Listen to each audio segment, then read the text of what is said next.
우리가 예수 이름 자랑하면은 면류관이 있다 그랬습니다. 내 이름 자랑하고 내 가진 것 자랑하면은 우리가 상급이 없지만 예수 이름 자랑하면은 상급이 있습니다. 우리가 정말 예수 이름 자랑하며 날마다 살아갑시다. 우리 복음서가 223장입니다. 나의 피난처 예수 의지해요.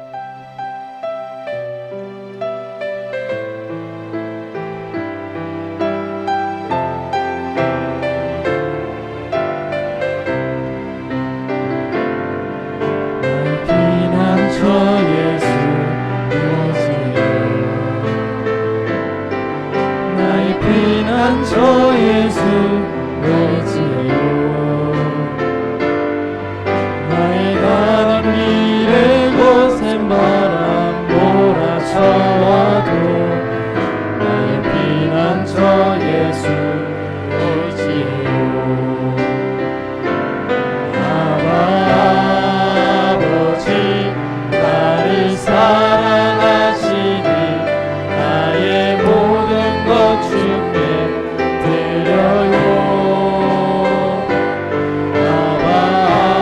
아버지 내가 여기 있으니 주님 영광 위하여 써주세요. 나는 영원히 주님 사랑해요.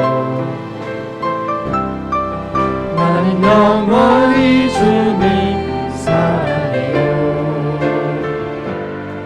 세상 어떤 것도 나의 사랑 끊을 수 없네. 나는 영원히 주님 사랑해요. 아버지 나를 사랑하시니 나의 모든 것 주께 드려요.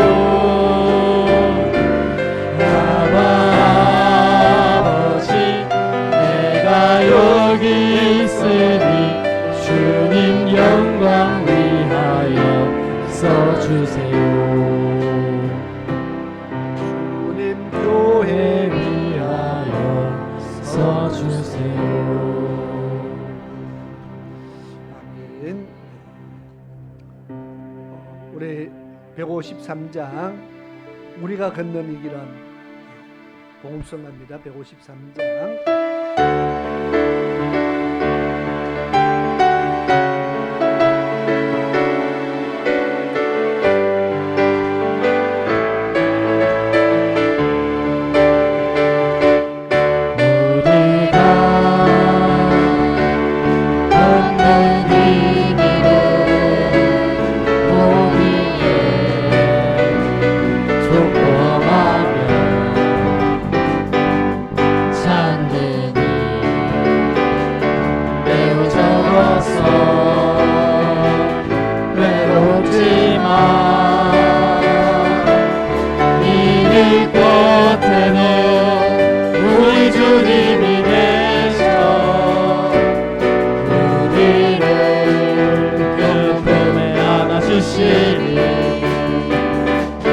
세상 사람들 우리 너를 보며 어리석다고 조롱하지만 이 길을 가는 자마다 영원히 주와 살리라.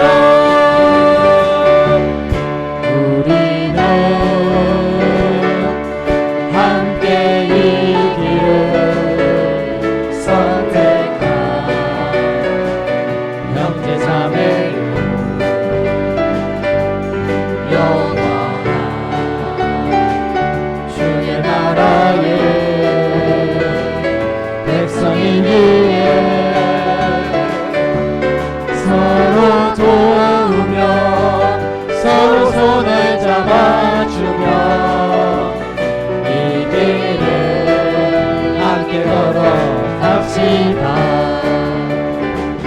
세상 사람들 우리 너를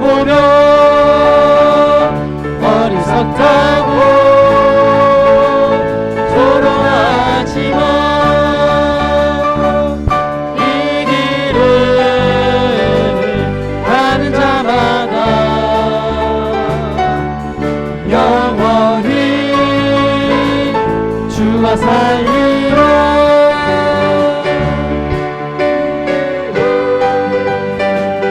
가는 자마다 영원히 주와 살리라. 다시 한번 이 길로 가는 자마다 영원히 주와 다시 한번 더 이 길을 가는 자마다 이 길을 가는 자마다 영원히 주와 살리라. 아멘. 이 길을 가는 자마다 영원히 주와 함께 사는 축복의 길이 있을 줄 믿습니다. 우리 찬송가 495장 찬양드립니다.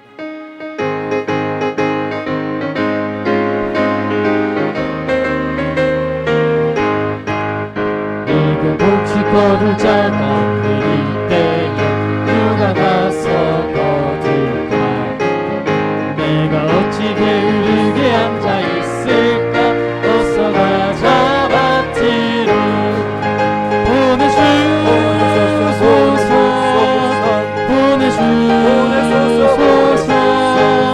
제가 숯불 내 입술에 대니 어찌 주저할까? 주여 나를 보내주소서. 주가 두루 다니시며 일꾼 부르나 따르는 자 전도다. 보라 주의 사랑하는 이군 곡식을 어서 거두러 가자. 보내주소서.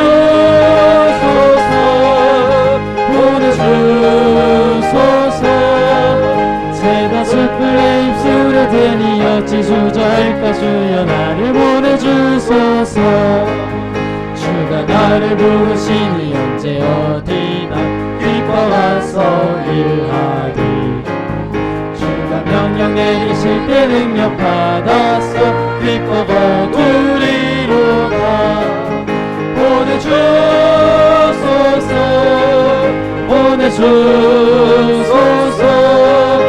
제가 숯불 내 입술에 대니 어찌 주저할까? 주여 나를 보내주소서. 보내주소서.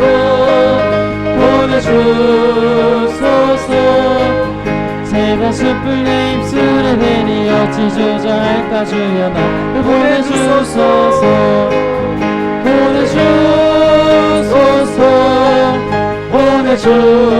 보내주소서. 제가 숯불 내 입술에 대니 어찌 주저할까? 주여 나를 보내주소서. 주가 나를 부르시니 주가 나를 부르시니 언제 어디나 기뻐 가서 일하리. 주가 명령 내리실 때 능력 받아서 기뻐 거두리로 가. 보내주소서.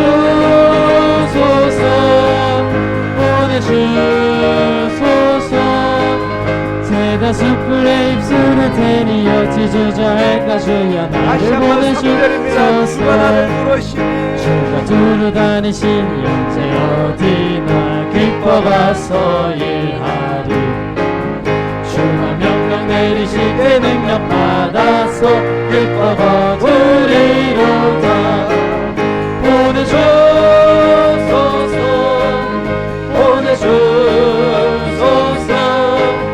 제가 숯불 내 입술에 대니 어찌 주저할까? 주여 나를 보내주소서.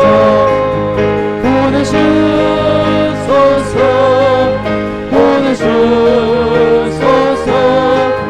제가 숯불 내 입술에 대니 어찌 주저할까? 주여 나를 보내주소서.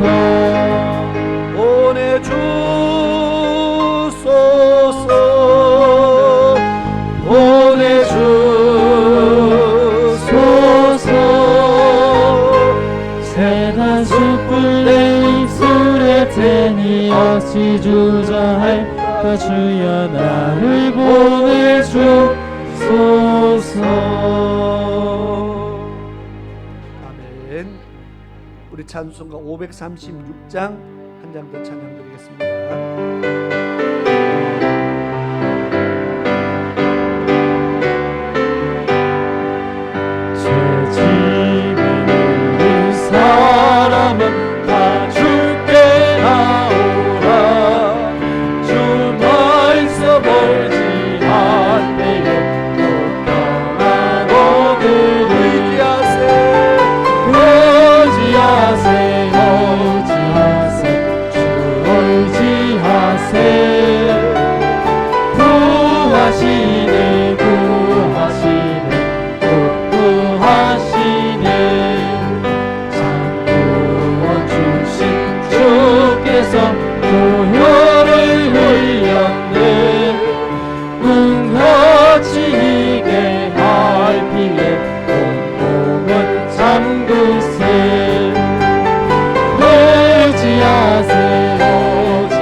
할렐루야. 참 구원하신 주께서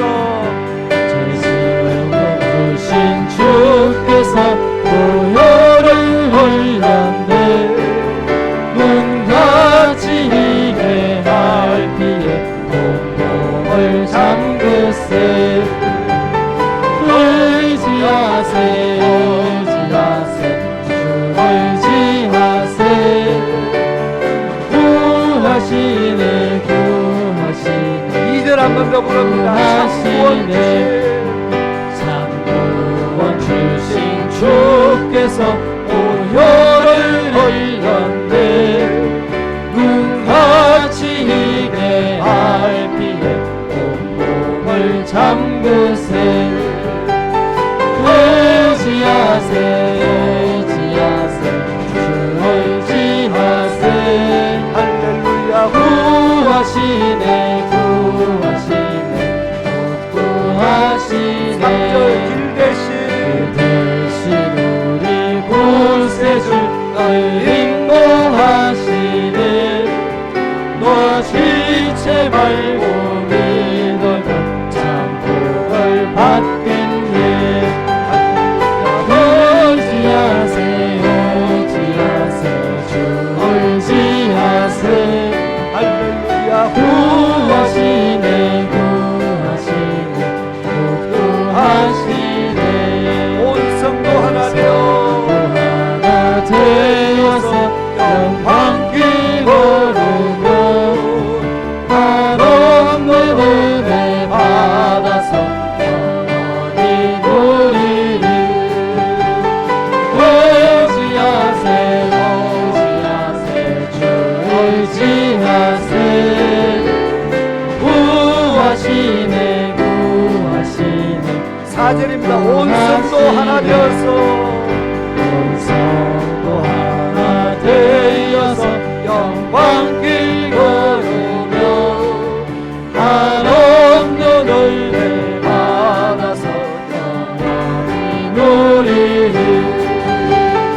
의지하세 의지하세 의지하세. 구하시네 구하시네 구하시네. 어지하세 어지하세 주 의지하세. 구하시네 구하시네. 우리 두 손 들고 의지하세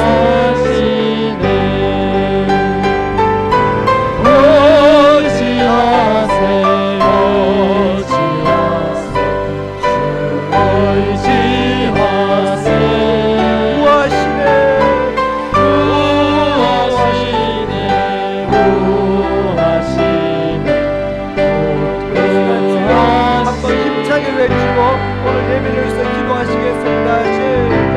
주여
좋으신 아버지 하나님 감사합니다. 이 시간을 통해서 하나님 영광 받아 주시옵소서. 정말 제대로 하나님께 드리는 시간이 정말 가장 복된 시간 되게 하옵소서. 우리가 하나님께 드리는 물질이 정말 가장 복된 것이고 우리가 드리는 시간이 복된 것이고 하나님 앞에 우리가 드려지는 우리의 모든 것들이 정말 복 있는 사건인 줄 믿습니다. 정말 이 시간에도 우리가 드려지는 이 예배 시간을 통해서 큰 은혜 받게 하여 주옵소서. 우리의 심령에 하나님 말씀으로 채워지는 놀라운 은혜가 있게 하여 주시옵소서. 악한 것이 조금도 틈타지 못하도록 주의 성령께서 지켜주시고 오늘도 이 귀한 시간을 통해서 모두가 하나님의 말씀을 마음판에 잘 새기고 그 말씀으로 인해서 큰 기쁨을 얻고 돌아가는 그런 복된 역사가 있기를 도와주시옵소서. 예수님의 이름으로 기도드리옵나이다. 아멘. 우리 반주기로 찬양을 한정하겠습니다. 행복. 이것이 바로 행복입니다.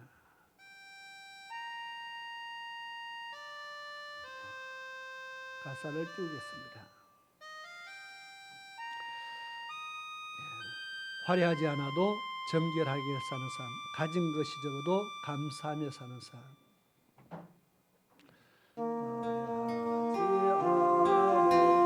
정결하게 사는 삶, 가진 것이 적어도 감사하며 사는 삶, 내게 주신 작은 힘 나눠주며 사는 삶, 이것이 나의 삶의 행복이라고.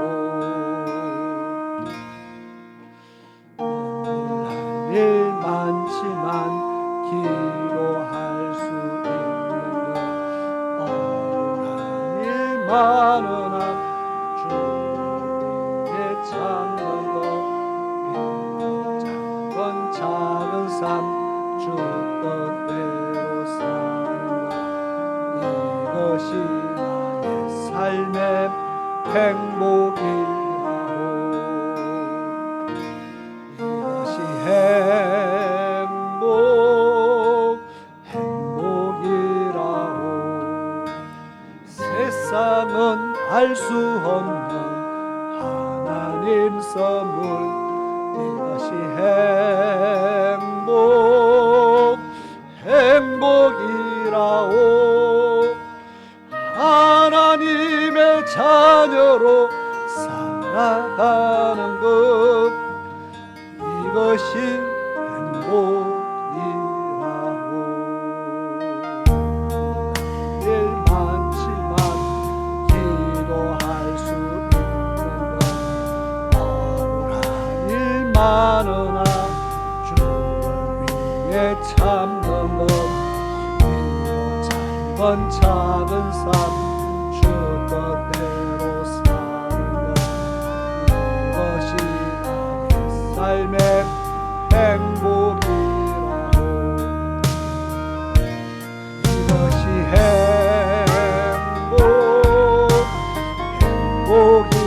행복이라고. 세상은 알 수 없는 하나님 선물, 이것이 행복이라고. 하나님의 자녀로 살아가는 삶, 이것이 행복이라고.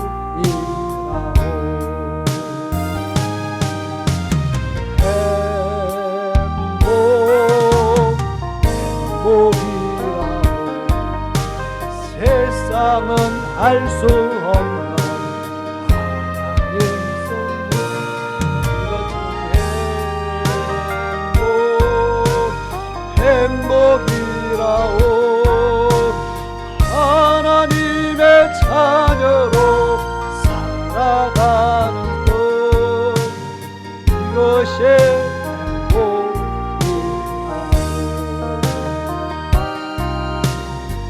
이것이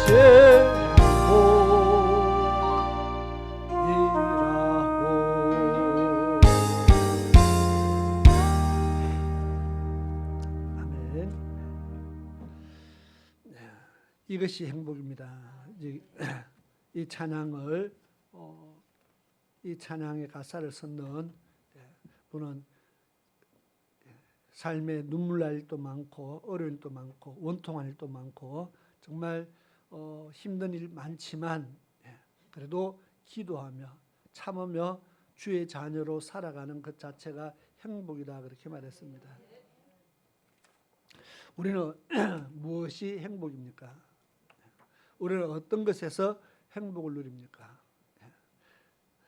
뷔페 가서 밥을 시큰 배 터지게 먹으면 행복하다. 배가 행복하죠. 그 행복은 3시간짜리입니다. 그죠? 그 다음 배에서 또 신호를 보냅니다. 우리가 이 땅의 것으로 행복을 찾으면 그것은 영원하지 않고 잠시 낙을 누리는 겁니다. 모든 것이 다 잠시요. 월급 받을 때 한 달 수고해서 월급 받아가 돈이 들어오면 참 행복합니다. 근데 그게 조금 지나면 그 행복이 없어집니다. 왜? 돈이 자꾸 없어지니까 그죠? 돈이 줄어들수록 행복도 사라집니다. 그래서 내가 가진 것은 잠시고 이 땅의 것은 다 잠시인데 우리가 영원한 행복을 하나님께서 우리에게 주신다는 겁니다. 그래서 우리가 율법 안에 행복이 있습니다. 우리가 이것을 말씀을 지난달부터 그전달부터 계속 하고 있습니다. 아바드 비전반에 율법 안에 행복이 있다. 그 율법 안에서 그래서 우리가 율법을 알면은 그 율법을 잘 지키면 그가 우리가 원하는 정말 행복한 삶이 가능해 있습니다. 왜냐하면 하나님께서 주십니다. 율법을 지킬 때에 하나님께서 우리에게 채워주시는 것이 있습니다. 그것이 언약이라 그렇게 말했죠. 언약대로 이루어진다. 그래서 우리가 하나님 말씀은 모든 것이 이것을 하라가 있고 하지 말라가 있습니다. 그런데 하라와 하지 말라 속에 그 다음이 또 있어요. 하라 이것을 하면은 내가 어떻게 해준다. 그죠? 하라와 하지 말라가 있는데 하라에는 하면은 내가 어떻게 해주겠다. 하나님의 약속이 따라 있다는 겁니다. 그래서 하라에는 말씀에 하나님의 약속이 따라온다. 하지 말라에는요. 이것을 하지 마라. 만약에 하게 되면 내가 어떻게 된다. 거기도 하나님의 약속이 따라옵니다. 아니 그런 약속을 하나님이 안 지켜도 되는데요. 하나님이 안 지켜도 되지만 하나님은 언약을 했기 때문에 지키십니다. 그러면은 무슨 저주 준다 그런 약속도 하나님이 왜 지킵니까? 언약이기 때문에 지킵니다. 그러면 저주 받는 언약 참 싫죠. 그러면 저주의 언약을 우리가 그 언약대로 안 살면 된다는 겁니다. 왜냐하면 언약이 저주받는 언약 하나밖에 없는 것이 아니고 하나님이 복 주신다는 언약도 있잖아요. 좋은 언약도 있는데 우리가 왜 나쁜 언약에 매여가지고 그 나쁜 언약에 매여가 저주받으면서 하나님 원망하면서 원망 불평하면서 하나님 앞에 그거 가지고 하나님 앞에 씨름할 필요가 없다는 겁니다.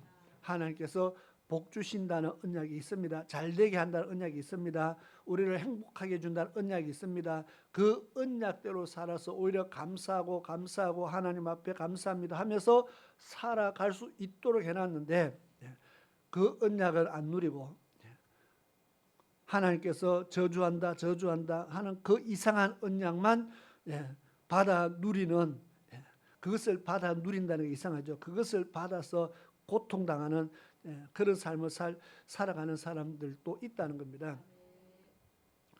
그래서 하라와 하지 말라가 있는데 하라에도 하나님이 하면은 거기에 어떻게 해주겠다는 하나님의 언약 약속이 따르고 하지 말라는 것에도 하나님의 하지 말라는 것을 하면 어떻게 하겠다는 저주의 언약이 따른다. 하라와 하지 말라가 있지만 거기에도 다 언약이 따라온다는 겁니다. 그래서 우리가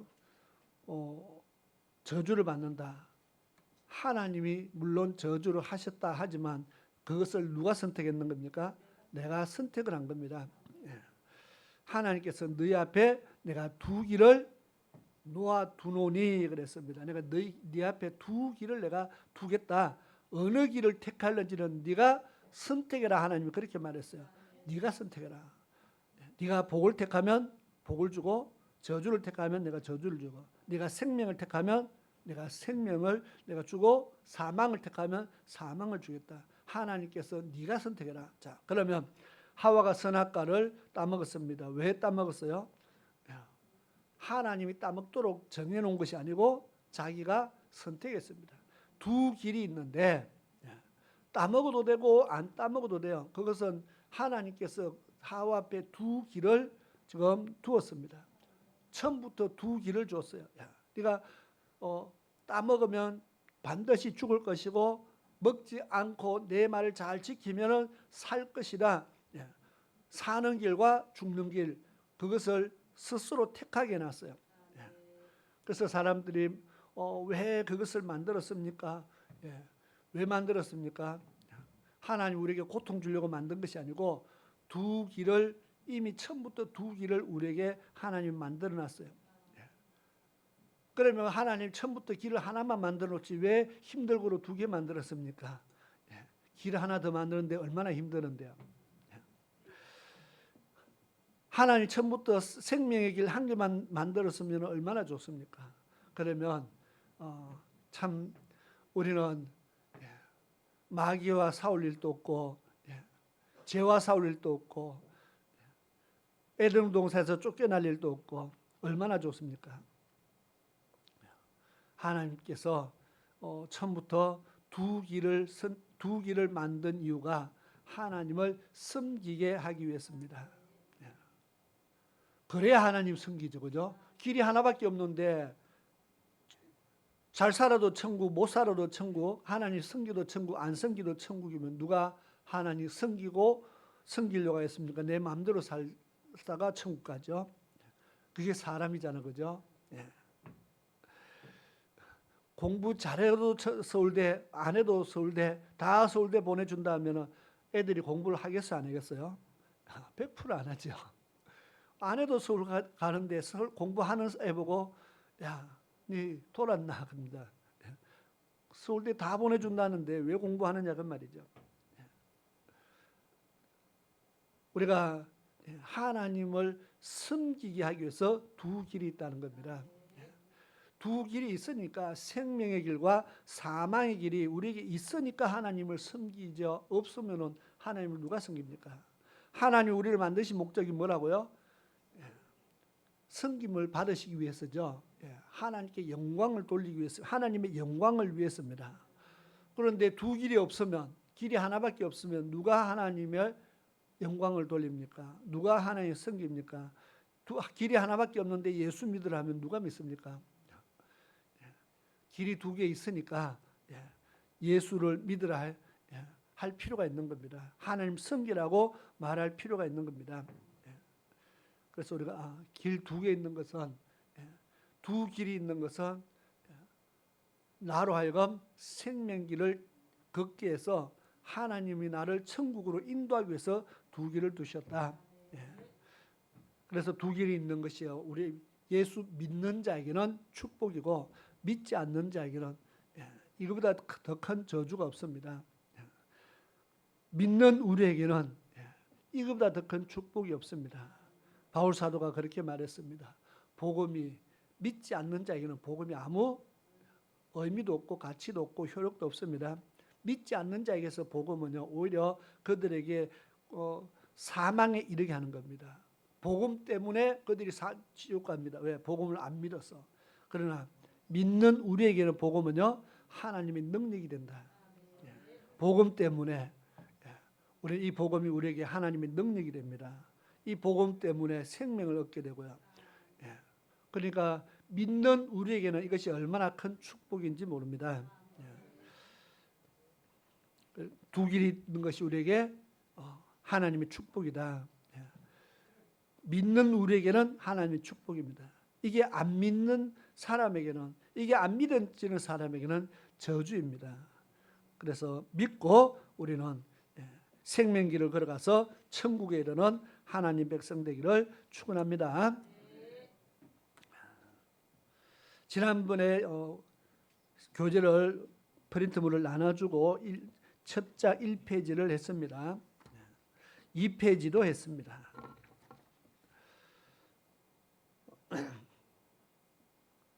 그러면은 이제 1번 광야의 길을 걷게 하신 이유가 뭘까요? 하는 것을 지난주에 했죠. 그리고 2번 페이지 어쨌든 세 번째 장으로 이제 넘어갑니다.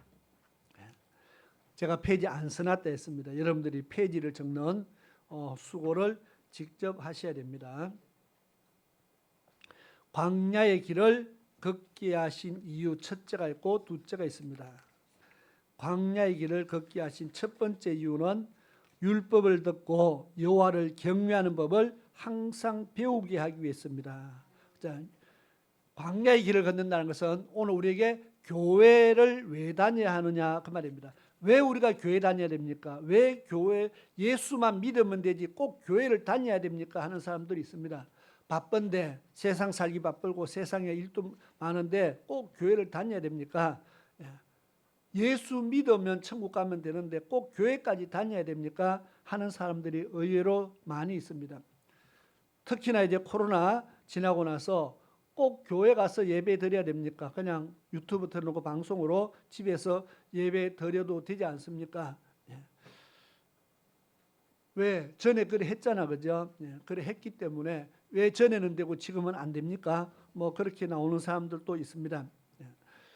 또 한번 해보니까 집에서 영상으로 예배를 드려보니까 많이 편하잖아요. 많이 편하니까 이제 그렇게 합시다 하는 사람들이 많이 생기는 겁니다. 그런데 우리는 왜 교회에 나와서 예배드리고 교회 생활을 왜 해야 됩니까? 교회에서 하나님 섬기는 법을 배우기 때문에 그렇습니다. 그러면 또 유튜브를 통해서 설교를 들어도 다 하나님 섬기는 법을 설교를 통해서 다 가르쳐 주는데 집에 앉아서도 충분히 배울 수 있는데 따지는 사람도 또 있을 겁니다. 그렇게 따지는 사람도 어떻게 해야 됩니까? 입을 때려줘야 되죠. 왜냐하면은 하나님께서 예배를 어디서 드려야 했다고요? 내 이름이 있는 곳에 너희가 찾아 나와서 예배 드려야 했는데 집에 앉아서 예배 드리는 게 편하다고 집에 앉아서 예배 드리겠다고 하면은 꿀밤을 한 대 주든지 해야 되죠. 편하다고 집에서 하는 것이 맞느냐 그 말입니다. 그게 성경에 맞느냐? 집에서도 얼마든지 설교 틀어놓고 하나님 성경을 배울 수 있다 하는데 하나님 섬기는 법을 배운 사람이 집에서 예배 드리겠다고 과연 그렇게 말을 합니까? 하나님 섬기는 법을 배웠다 하는 사람이 나는 이제 집에서 예배 드릴게요. 이게 배운 겁니까? 그러니까 입을 때려줘야죠, 그죠? 이게 하나님 섬기는 법을 배운 사람이 그렇게 말할 수는 없다는 겁니다. 그래서 교회에서는 하나님 섬기는 법을 배운다. 그래서 교회 생활을 하나님께서 하게 하셨습니다. 자, 3페이지에 또 제목 광야의 길을 걷게 하신 이유인데 오늘 말하면 교회 생활하게 하신 이유 그 말과 똑같습니다. 왜냐하면 광야를 신약에 와서 광야 교회라 그렇게 표현했습니다. 우리 조상들이 광야에서 하나님을 섬긴 것을 광야 교회에서 하나님을 섬겼다고 서대반 집사가 그렇게 표현했기 때문에 그것은 단순한 광야가 아니고 하나님을 섬기는 장소였습니다. 오늘은 하나님을 섬기는 장소가 교회라는 겁니다. 난 집에서 섬기는데 그러면 집도 교회입니까? 집은 집이고요. 교회는 교회입니다. 하나님의 이름을 두신 곳이 교회라 그랬습니다. 자, 광야의 길을 걷게 하신 이유 두 번째, 자, 3페이지 제류에죠. 하나님의 명령을 지키는지 아니 지키는지 시험하시기 위해서입니다. 누가 시험한다고요? 하나님이. 하나님 명령대로 사나 살지 아니하나를 시험하는 장소가 바로 구약의 출애굽기에는 교회 광야였고 오늘은 바로 교회라 그랬습니다. 아니 교회 생활을 통해서 하나님이 시험한다고요? 시험하죠. 여기서 하나님의 시험한다는 것은 하나님이 신약에는 알곡과 쭉정이를 구별한다, 고른다 그 말입니다. 무엇을 통해서요?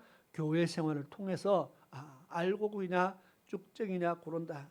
그러면 아까 집에서 예배 드리죠 하는 사람은 알곡일까요? 쭉정일까요? 쭉정이 될 사람들은 집으로 왜 복음수가 있잖아요. 쭉정이는 바깥으로 알곡은 안으로 모인다는 겁니다. 키즈를 하면은 바깥으로 나가는 게 있고 안으로 모이는 것이 있습니다. 알곡과 쭉정이가 구별된다는 겁니다.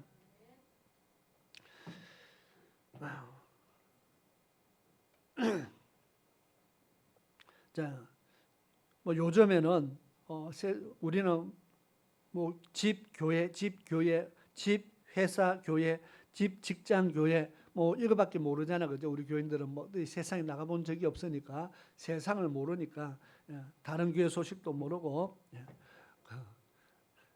평생 그냥 집에 갔다가 회사 갔다가 교회 왔다가 그거밖에 안 하니까 요즘 참 여러 가지 교회, 여러 가지 형태의 교회들이요 참 많이 생깁니다. 여러 가지 교회들이 많이 생깁니다. 여러 가지 교회들. 예를 들어서 뭐 카페 교회부터 시작해서 뭐 여러 가지 교회들이 참 많이 생겨요. 뭐 다 말을 할 수가 없습니다.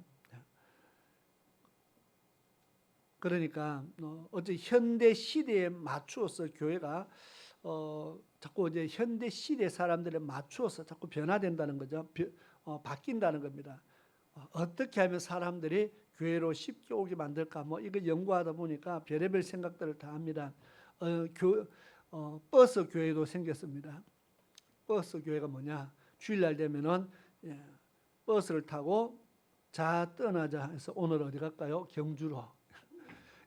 가서 예배드리고 거기 가서 예배드리고 관광하고 다음 주 모여서 버스 타고 오늘은 남해로 가면은 거기 가서 모여가 예배드리고 구경하고 1년 52주를 버스 타고요 전국을 다니면서 예배드리는 그런 교회 좋죠? 가고 싶죠? 안 가고 싶은가요? 그런 교회 있다 했더니요 어떤 목사님이 눈이 번쩍 뜨고 와 하고 싶다 한 말이죠. 어디 그러냐고 그게 어디냐고 좀 가르쳐달라고 하는 사람도 있던데 참 현 시대에 맞추어진 교회들이 막 생깁니다. 혹시 가고 싶은 사람 있으면 제가 소개해드리겠습니다. 말씀을 모르는 사람들이 보면은 와 어떻게 그런 생각을 했냐 획기적인 교회입니다. 그죠? 기발합니다. 어쨌든 하나님 섬기는 법을 우리는 교회에서 배워야 된다는 겁니다. 하나님 섬기는 법을 배우자. 규례와 율례를 배워서 하나님을 섬겨야 된다. 그래서 하나님 명령대로 하나님 명령을 지키나 아니 지키나 시험하기 위해서 말씀대로 사나 살지 않나를 하나님이 시험하기 위해서 교회 생활을 하겠다는 겁니다. 자, 그러다 보면서 하나님께서 우리로 교회 생활하게 하신 또 다른 이유는 무엇입니까? 신명기 8장 2절. 자, 같이 한번 읽겠습니다. 신명기 8장 2절 읽습니다. 시작. 내 하나님 여호와께서 이 40년 동안에 너로 광야의 길을 걷게 하신 것을 기억하라. 이는 너를 낮추시며 너를 시험하사 내 마음이 어떠한지 그 명령을 지키는지 아니 지키는지 알려 하심이라. 아멘. 또 그 다음에 보니까 이스라엘 백성들이 40년간 있었던 광야를 사도행전 7장 38절에서는 광야교회라고 말씀합니다. 한번 읽어볼까요? 성경에 광야교회라고 해놓은 구절 사도행전 7장 38절입니다. 시작.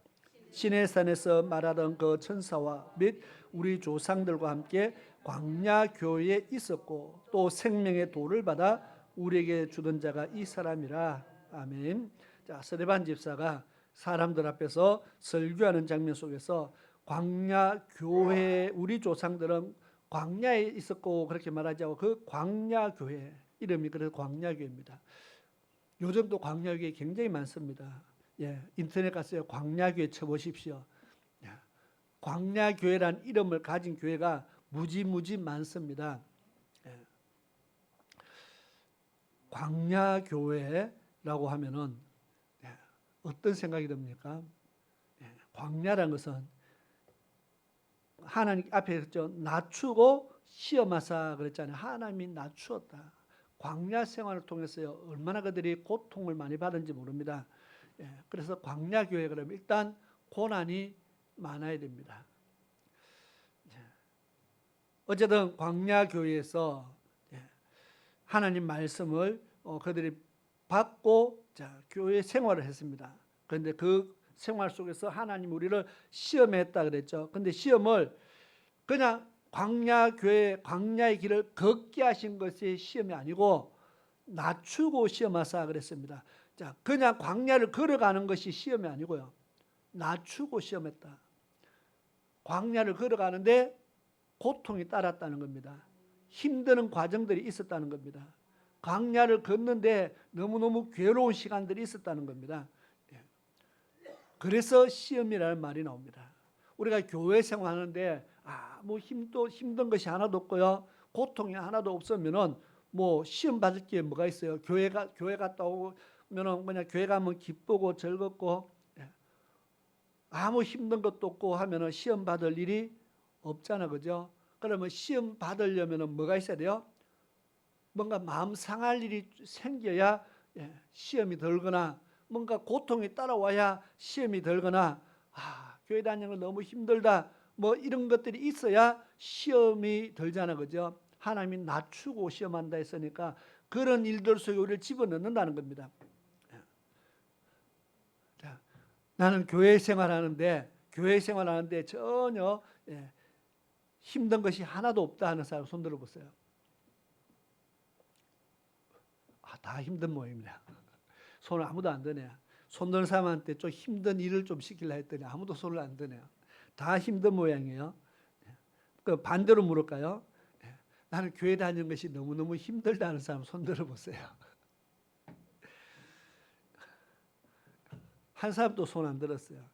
이걸 기적이라고 말해야 됩니까? 하나님은 교회 생활이 힘들다 그렇게 말합니다. 왜? 시험하기 위해서 힘들게 한다는 겁니다. 그러니까 마음 상할 일이 생긴다. 이것은 당연하죠. 광야에서 이스라엘 백성들이 광야 생활하면서 마음 상할 일이 생겼어요? 안 생겼어요? 생겼죠. 그러니까 생기니까 거기서 그 사건 속에서 알곡이냐 쭉정이냐 하나님이 고르는 거잖아요. 어려운 일들이 생긴다는 겁니다. 그 일 속에서 하나님께서 알곡이냐 쭉정이냐를 고른다는 겁니다. 그러니까 하나님 우리를 낮추고 시험하신다. 자, 다시 따라서 이 40년 동안 너로 광야의 길을 걷게 하신 것을 기억하라는 말씀은 하나님께서 오늘날 우리로 교회 생활을 하게 하시는 이유를 기억하라 는 말과 같은데 그 이유가 무엇이라고 합니까? 우리를 낮추고 시험하사 우리의 마음이 어떠한지 그 명령을 지키는지 지키지 않는지 알려 하심이라고 합니다. 다시 말해 율법 꼭 규례와 법도를 지키는지 지키지 않는지 하나님께서 우리를 시험해 보시기 위해서 우리로 교회 생활을 하게 하신다는 것입니다. 자, 교회 안에서뿐만 아니고 우리가 세상 가운데 살다가도 하나님 법을 지키나 지키지 않나를 하나님은 끊임없이 달아봅니다. 그러면 자 2번 가기 전에 앞에 그렇다면 하나님은 우리를 어떤 방법으로 시험하실까요? 하나님은 시험을 하시지만 마귀는 유혹을 한다. 자, 마귀가 시험한다. 하나님이 시험한다. 우리는 마귀의 시험이란 말을 많이 씁니다. 마귀가 우리를 마귀의 시험에 빠졌다. 시험에 빠졌다.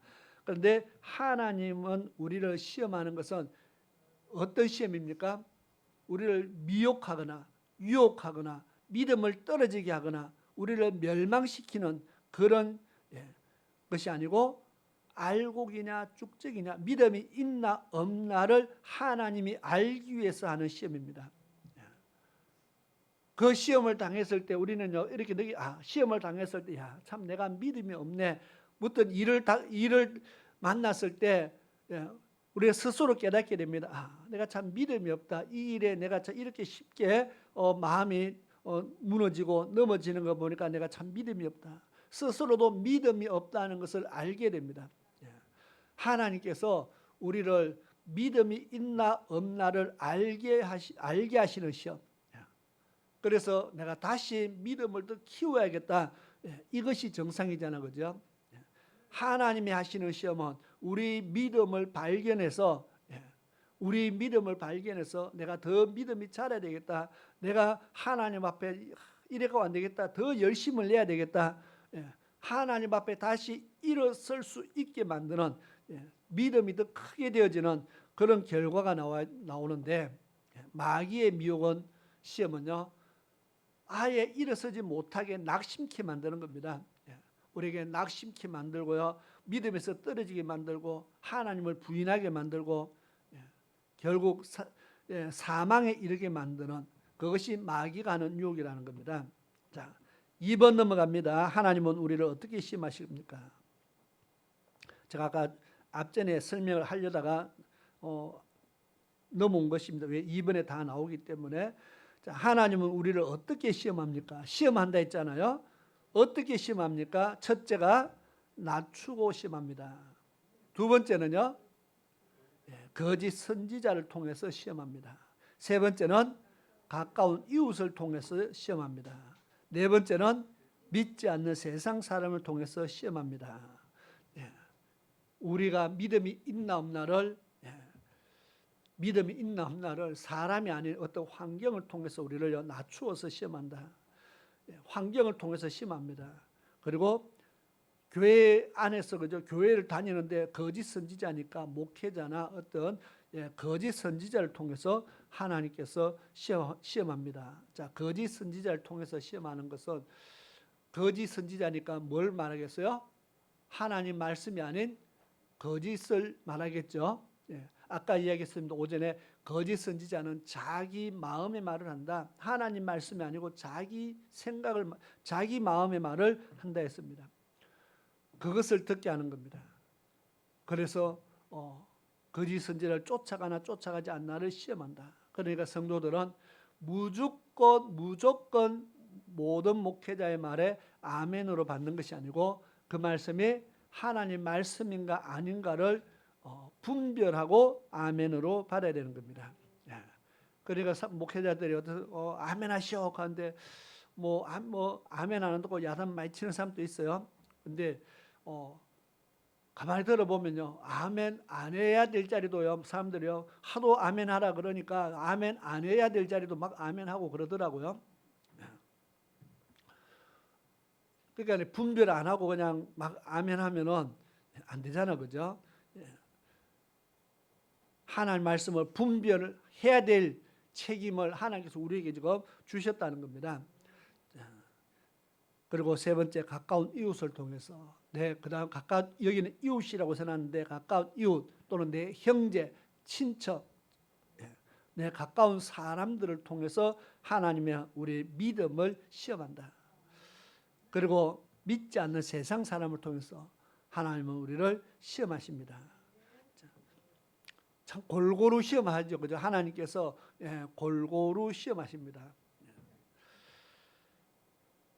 그러니까 교회 생활 안에서 이런 하나님이 우리의 믿음을 달아보는 이런 시험하는 과정들이 있기 때문에 우리는 이 시험 당할 때 실망하거나 낭망할 필요가 없습니다.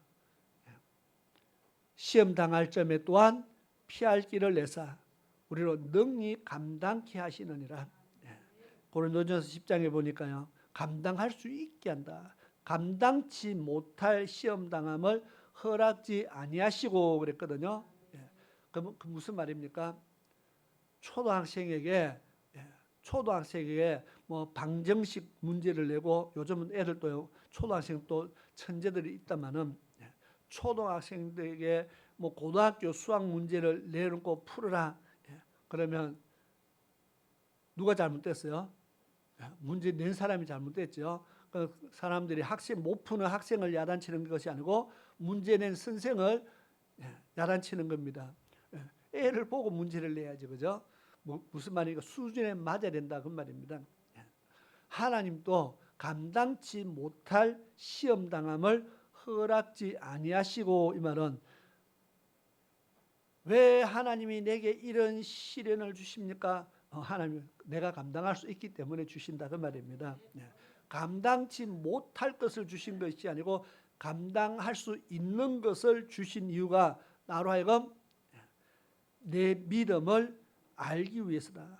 처음부터 그랬습니다. 말씀을 지키는지 아니 지키는지 알기 위해서다.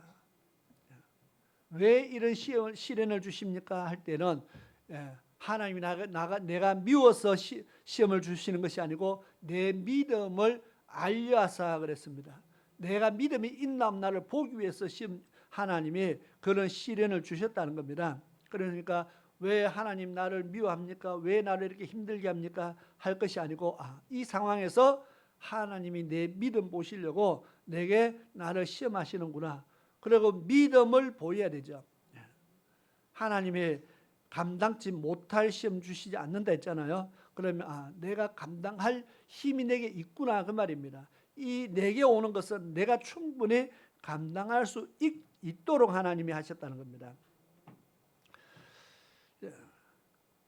다시 이제 2번에 첫째로 넘어갑니다.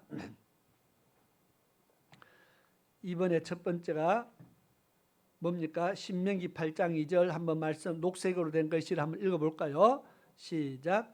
내 하나님 여호와께서 이 40년 동안에 너로 광야의 길을 걷게 하신 것을 기억하라. 이는 너를 낮추시며 너를 시험하사 내 마음이 어떠한지 그 명령을 지키는지 아니 지키는지 알려 하심이라. 아멘.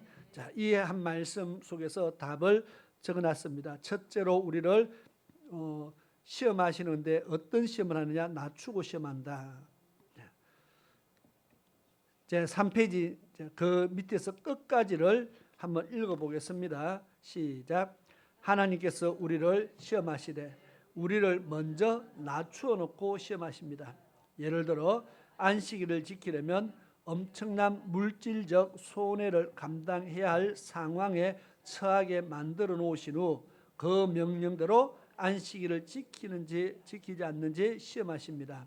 또 부모와 인해 온갖 어려움과 고통을 겪게 만드신 후 부모와의 관계가 좋지 않는 상황 속에서도 말씀대로 부모를 공경하는지 공경하지 않는지 시험하십니다. 이뿐만 아니라 살인하지 말라, 간음하지 말라, 도둑질하지 말라, 이웃에 대하여 거짓 증언하지 말라, 내 이웃의 집을 탐내지 말라 명하시고 그럴 수 없는 상황에서도 그 말씀대로 순종하는지를 시험하십니다. 아멘. 내가 잘 할 수 있을 때는 쉽게 합니다. 그죠? 근데 할 수 없는 상황이 올 수 있잖아. 그죠? 그럴 때도 하느냐 그 말입니다. 예. 관계가 좋을 때는 우리가 쉽게 뭐 밥도 사주고 뭐도 사주고 우리 잘하다가 관계가 틀어지면 어떻게 합니까? 전화도 안 하잖아요. 이게 우리가 환경에 따라서 상황이 달라집니다. 그런데 좋은 환경에서만 아니고 환경이 바뀌었습니다. 어려운 환경이고 할 수 없는 환경 속에서도 하나님 말씀에 순종하느냐, 이것이 낮추고 시험한다는 뜻입니다. 주일날 장사가 너무 잘 되는데 안식일 지키라, 주일 지키라 해서 문을 닫으라 하니까 너무 잘 되는데 문 닫으려니까 힘들잖아요. 그것을 결단 내리고 문을 닫는 사람이 있고 못 닫는 사람이 있어요. 그런데 직장 생활하는 사람은 그 고민할 필요도 없어요. 왜? 직장이 주일날 쉬니까. 자, 어떤 사람에게는 그 안식일을 지키는 것이 힘든 상황이 되는 사람이 있다는 겁니다. 그러니까 우리가 직장 생활하는 사람은, 공무원 생활하는 사람은 뭐 주일날 지키는 뭐 어렵냐고 이렇게 생각하는 사람이 있지만 그게 어려운 사람이 있다는 겁니다. 옛날에 어떤 집사님이 그랬어요. 과일 장사를 하는데 너무 잘 돼. 주일날 장사가 한참 잘 되는데 자꾸 목사님 문 닫으라 그러니까, 마침 해필이면 가게가 교회 바로 앞에 길 건너편이에요. 교회 바로 앞에 가게가 있어요. 목사님도 보죠. 사람들, 성도들도 보죠. 주일날 오전 예배 빨리 마치고 가서 장사하는데 사람들 자꾸 보잖아요. 그래도 목사님은 자꾸 문 닫으라니까 에이카더니만은 교회를 아주 먼 곳으로 옮겨버렸어요. 교회를 먼 곳으로 옮기니까 주일날 아무도 안 보잖아요. 목사님도 안 보죠. 성도도 안 보죠. 하나님밖에 안 봐요.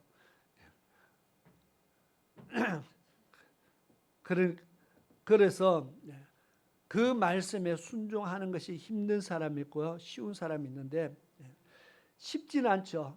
물질이 걸려 있으니까 쉽지 않지만 믿음으로 결단내고 그것을 이겨내는 사람이 있고, 하나님 앞에 믿음을 지금 보이는 사람이 있고 믿음을 보이지 못하는 사람이 있다는 겁니다. 낮추고 시험할 때에 하나님, 나는 믿음이 없어요. 그리고 믿음이 없는 모습을 보이면은 어떻게 될까요? 신명기 8장 2절 읽었지만 3절, 4절, 5절, 6절, 7절, 8절 쭉 읽어 나가면요, 그 하나님이 시험하는 이유가 있습니다. 나를 낮추고 시험하는 이유가 뭐라 했어요? 마침내 복을 주기 위해서다. 그 마침내 주는 복이 뭘까요? 안식에 들어가는 겁니다. 우리가 천국의 복을 주려고 하나님이 우리를 시험하는데, 믿음 없는 모습을 보이면 천국을 하나님이 우리에게 주시겠느냐, 그 말입니다. 맞잖아, 그죠? 자, 4페이지로 넘어갑니다. 베드로전서 1장 5절에서 7절의 말씀이 있죠. 한번 같이 읽겠습니다. 5절, 6절, 7절 같이 읽습니다. 시작. 너희가 말세에 나타내기로 예비하신 구원을 얻기 위하여 믿음으로 말미암아 하나님의 능력으로 보호하심을 입었나니, 그러므로 너희가 이제 여러 가지 시험을 인하여 잠깐 근심하게 되지 않을 수 없으나 오히려 크게 기뻐하는도다. 너희 믿음의 시련이 불로 연단하여도 없어질 금보다 더 귀하여 예수 그리스도에 나타나실 때에 칭찬과 영광과 존귀를 얻게 하려 함이라. 아멘. 시험이 있다 그랬습니다. 말세에 나타내기로 예비하신 구원. 자, 지금 죄에서 구원이 아니고 말세니까 마지막 때에 하나님께서 우리에게 마지막 때에 우리에게 주실 구원, 그게 뭐겠습니까? 천국이죠. 우리 그 천국을 위해서 하나님께서 6절에 우리를 시험한다. 여러 가지 시험이 있다 그랬습니다. 그 시험 때문에 근심할 그런 사건도 생깁니다. 근심하게 되지 않을 수 없으나, 그러나 오히려 크게 기뻐한다. 시험을 이기는 사람은 기뻐하게 됩니다. 하나님의 뜻을 아는 사람은 오히려 기뻐할 수 있습니다. 7절에 너희 믿음의 시련이 불로 연단하여도 없어질 금보다 귀해서, 그 믿음의 시련, 내가 내 하나님이 내 믿음을 테스트하는 그 연단하는 그것이요 너무 귀하다고 말합니다. 뭐보다 금보다도 귀합니다. 그래서 그 믿음의 시련을 통과하면은 예수 그리스도 나타나실 때에 칭찬도 받고 영광도 받고 존귀함도 얻게 하려 함이라 했으니까 주신다 그 말이죠. 믿음의 시련을 통과하면은 그 믿음의 시련에 우리가 이기는 자가 되면은 주님 오실 때 우리는 엄청난 칭찬과 영광과 존귀를 얻게 됩니다. 이것을 우리에게 주시기 위해서 믿음의 시련이 있다고 그렇게 말합니다. 잠깐 우리는 시험을 받을 수 있다. 하나님이 우리를 잠깐 시험할 수 있지만은 그 시험은 결국 칭찬과 영광과 존귀를 얻게 만들기 위한 하나님의 시험이다. 그래서 반드시 이 시험을 이기는 자가 되기를 축원합니다.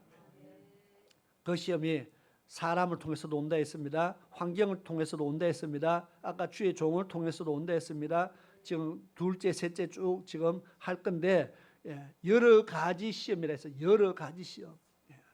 그래서 왜 자는 나만 보면 괴롭히냐? 그런 사람이 있습니다. 예수님이 뭐라고 말합니까? 빨리 그때는요. 괴롭히는 사람 얼굴을 쳐다보지 말고 성경을 보는 겁니다. 말씀을 찾아보는 겁니다. 왜 나만 괴롭히냐? 성경을 보면 원수를 사랑하고 너를 핍박하는 자를 위해서 기도하라. 그게 뭡니까? 답이잖아, 그죠? 그렇게 해서 우리가 시험을 이기는 자가 되는 겁니다. 하나님께서 우리가 천국 가게 하기 위해서 이런 우리 믿음을 테스트하는 과정들을 반드시 겪는다. 그러니까 교회 가서 교회 다니다가 시험 들었다 하지 말고요. 그 시험 들었다 해서 나는 시험 들어서 안 간다가 아니고 시험 들을 때에 더 그 시험을 인해서 하나님 앞에 내 믿음을 인정받도록 만들어가는 그 사람이 축복자인 줄 믿습니다. 자, 둘째 가기 전에 까만색으로 그러면 여러분은 어떤 사람입니까? 하나님께서 어려움을 통해 낮추어 시험하실 때 여러분 자신을 단련시켜 하나님의 말씀대로 살려고 애쓰는 사람입니까? 아니면 자신의 생각대로 살아가는 사람입니까? 우리가 어떤 사람인가?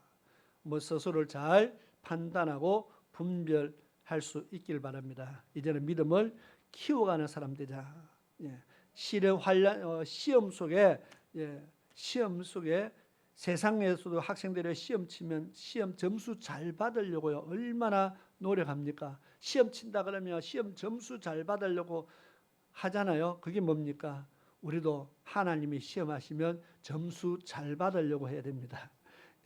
시험 치는지 말든지 포기하는 자가 아니고 점수 잘 받도록 노력하면은 세상에서도 점수를 잘 받으면 상급이 있는데요.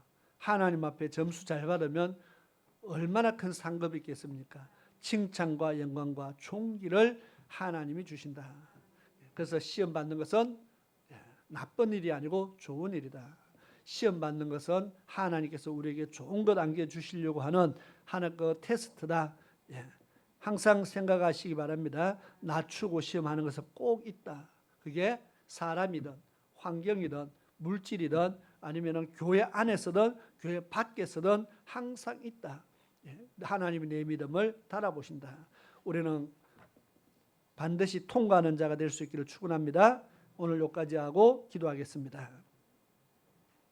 우리 주여 삼창하고 기도하겠습니다. 오늘 말씀 붙잡고 오후에 말씀을 하면은 또 오전에 말씀이 생각이 안 나고 올해 요즘 나이가 이제 다 50대가 넘어가고 60대 넘어가고 하다 보면요 빨리빨리 잘 잊어버립니다.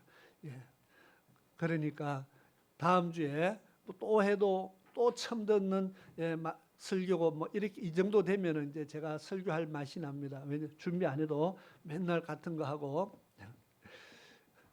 전에 어떤 목사님이 그 간증했어요. 자기 섬에 가서 목회하는데 앞으로 갖고 있어요. 안 보입니다. 설교를 했는데 은혜 많이 받았대요. 처음 듣는 설교라서. 그 다음 주에 똑같은 설교 했는데 처음 듣는 설교라서 은혜를 많이 받았대요. 이상해서 세 번째 주로 또 똑같은 설교 해봤답니다. 또 처음 듣는 설교라서 은혜 많이 받았답니다. 네 번째 주에 똑같이 했는데 역시나 네 번째 주에도 처음 듣는 설교라서 은혜를 많이 받았대요. 그때 목사님이 절망이 오더랍니다. 무슨 말을 해도 이게 머리에 남질 않으니까 절망이 오잖아요. 왜 다들 연세가 많으신 분들이니까 우리는 그 정도는 아니니까 어쨌든 말씀을 마음판에 잘 새기는 은혜가 있기를 원합니다. 예배 마치고 청소가 있답니다. 제가 그 광고 하려했는데 잊어본 줄 알고. 자, 청소 오늘은 있습니다 하고 그렇게 돌아가도록 하겠습니다. 우리 주여 한번 외치고 함께 기도하는 시간 가지겠습니다. 오늘 말씀 붙잡고 같이 기도하시겠습니다. 시작.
아버지여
다시 한번 1절 부릅니다. 빈 양들아 두려워 말아라. 주님 우리와 함께 계신다. 하늘과 땅에 모든 권세로 그 양떼들을 항상 지키신다. 오직 믿음으로 두려움 없으리. 오직 믿음으로 두려움 없으리. 오직 어린 양들아 두려워 말아라. 주가 내 곁을 인도하신다. 나라의 성부 알게 하신 주 그 동산에서 피땀 흘리신 오직 믿음으로 두려움 없으리. 오직 믿음으로 두려움 없으리. 오직 어린 양들아 두려워 말아라. 주님 언제나 함께 하신다. 고난과 역경 환난 중에도 능력의 주님 너를 지키시니 오직 믿음으로 두려움 없으리 오직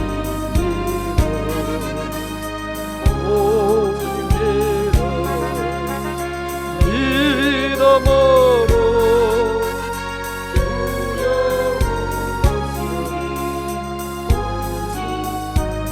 오직 믿음으로 두려움 없으리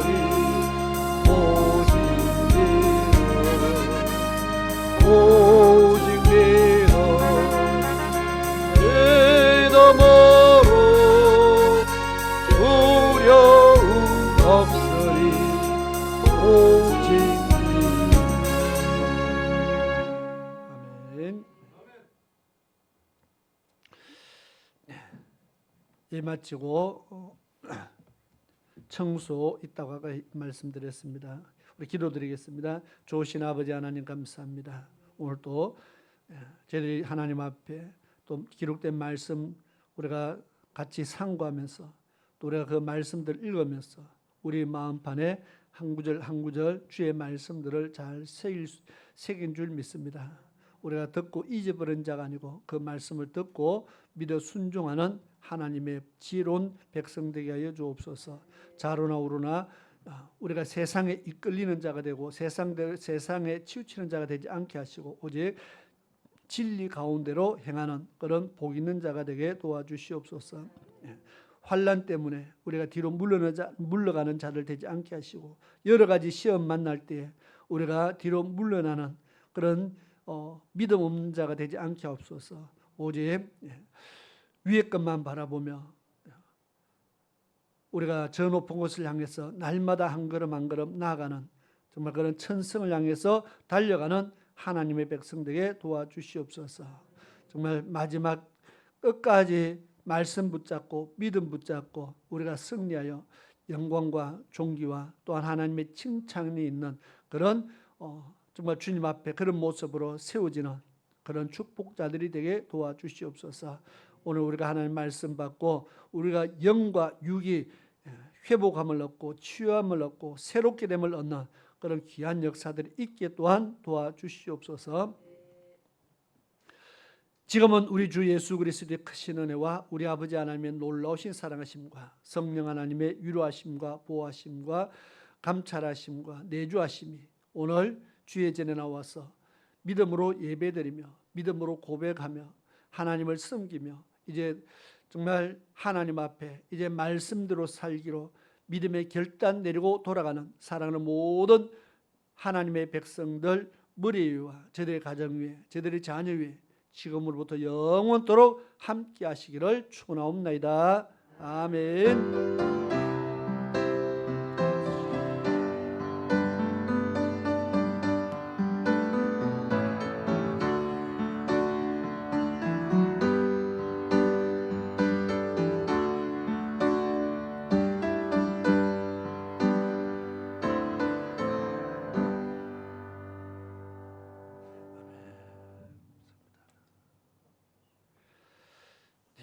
오늘도 우리에게 최고의 은혜와 축복을 허락하신 하나님 앞에 감사와 영광의 박수를 올려드리겠습니다.